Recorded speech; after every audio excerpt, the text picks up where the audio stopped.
அன்பான நண்பர்களே, நம்மளாம் சில காரியங்கள்லாம் நம்மளால் நடக்கிறதில்ல முடியாது அப்படின்னு ரொம்ப நம்ம நினைப்போம். ஒரு மலையை பேய்க்கிறது கூட ஒரு சாதாரண காரியம் இல்லை.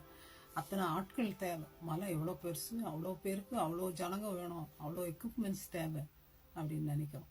ஆனால் ஆண்டவர் பைபிளில் என்ன சொல்கிறாரு தெரியுங்களா? அவரோட சீஷர்கள் இடத்துல ஒரு தகப்பனார் கன்வல்ஷன் சீஷரில் அவஸ்திப்படுற ஒரு பையனை கொண்டு வராங்க. அவன் தீயிலும் தண்ணீரிலையும் விழுந்துடுறான். பிசாசினால அலக்கழிக்கப்பட்டான். அவங்கள சுகப்படுத்த முடியல. ஆண்டோடைய சீஷர்களால், ஆண்டவரோடு இருந்தவங்க, ஆண்டவரோடு அதிகாரத்தை பெற்றவங்க, ஆனால் முடியல.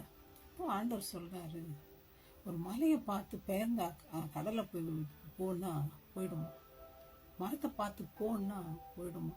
அதுக்கு என்ன தேவை? ஆளோ பலமோ பணமோ இல்லை, கடுகளவு விசுவாசம், நம்பிக்கை நம்ம ஆண்டவர் மேல.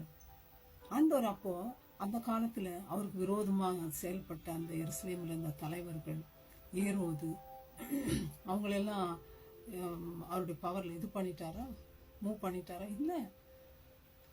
ஆண்டவர் செய்யறாருன்னா நம்ம நினைக்கிறதெல்லாம் அவர் பண்ணிடுவாருன்னு நம்ம நினைக்கக்கூடாது. பரலோக ராஜ்யத்துக்கு எது அவருடைய சித்தமோ அதுதான் அவர் செய்வார். அதையும் நம்ம நினைக்கணும். சில காரியங்கள் நம்மளால நடக்கல, ஜெபம் பண்ணியும் அப்படின்னா ஆண்டருடைய சித்தம் இல்லை அப்படின்னு தான் நம்ம நினைக்கணும். சாரா எல்லாமே செத்து போச்சு, கற்பம் இனிமே குழந்தை பிறக்கணும் நிச்சயமே இல்லை. கொடுத்தாரா இல்லைங்களா? ஐசக் ஆண்டவர் கொடுப்பார். அவருடைய சித்தம் இருக்கும்பொழுது கண்டிப்பா. நம்ம நினைக்கிறதெல்லாம் ஆண்டவரே கூடும், அப்படி இல்லை. அவருடைய சித்தத்தின் பிரகாரம் நம்ம கேட்கும் பொழுது கண்டிப்பா ஆண்டவர் நம்மளால கூடாதது ஒன்றும் இல்லைன்ற, நம்மளும் அதிசயங்களை செய்யலான்ற,